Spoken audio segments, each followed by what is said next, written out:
February 14th, 1929. Chicago. The city wakes to a biting winter chill, but beneath the rumble of the elevated train and the clamor of its busy streets, something far colder is about to unfold.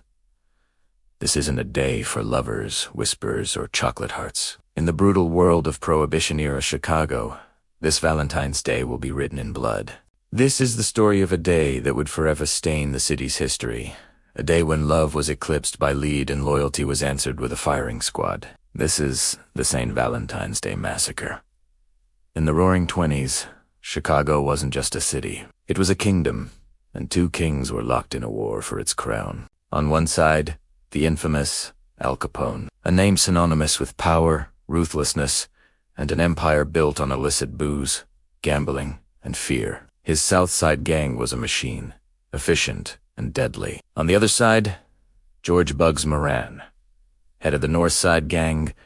Moran was a tough, unpredictable rival who refused to bend the knee. He was the one man who consistently challenged Capone's dominance. Their rivalry was personal, a bitter feud that had carved Chicago into a battlefield, with every street corner a potential front line. The stakes were control of the city's multi-million-dollar bootlegging operations, and both men knew only one could emerge victorious. The tension had been simmering for years, punctuated by drive-by shootings and bombings, but Capone was planning a final, decisive move to eliminate his rival once and for all. The plan was a masterpiece of deception. The target: Moran's headquarters, a garage at 2122 North Clark Street, the nerve center of his bootlegging operation. Capone, conveniently vacationing in his Florida estate to establish an alibi, entrusted the operation to his most cold-blooded enforcers.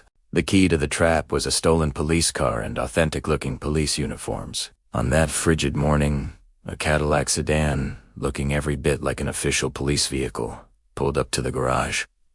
4 men stepped out. 2 were dressed as Chicago police officers. To any onlooker, it was just another routine raid, a common sight in the city's ongoing war on illegal alcohol. They entered the garage with an air of authority, their faces grim and determined. Inside, 7 men associated with the North Side gang were waiting, likely for a shipment of hijacked whiskey. They saw the uniforms and likely assumed the worst was a trip to the station. They raised their hands, offered no resistance.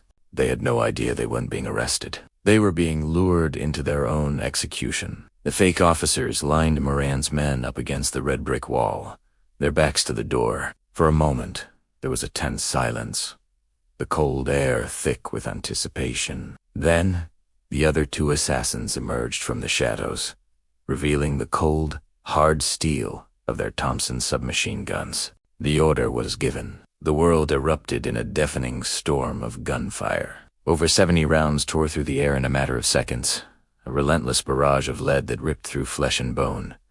It wasn't a gunfight, it was a slaughter. The men fell in a heap, a grotesque tableau of violence. When the firing stopped, an eerie silence descended upon the garage, broken only by the drip of oil and the smell of gunpowder.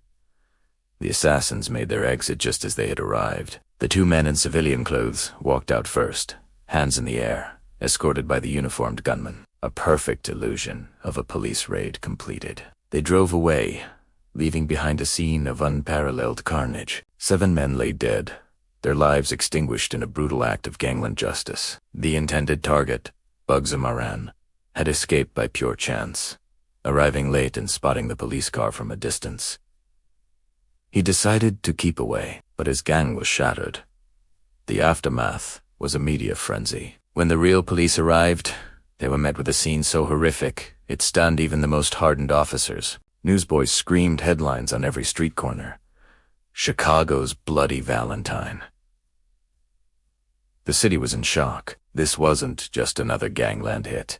It was a calculated mass execution that crossed a line. The sheer brutality of the massacre horrified the public and cemented Chicago's reputation as a lawless city. The crime scene photos, splashed across front pages nationwide, exposed the savage reality of organized crime. While everyone knew who was behind it, Capone's airtight alibi in Florida made him untouchable by the law for this crime. The St. Valentine's Day Massacre became a turning point. It marked the bloody climax of Chicago's gang wars and the peak of Al Capone's power.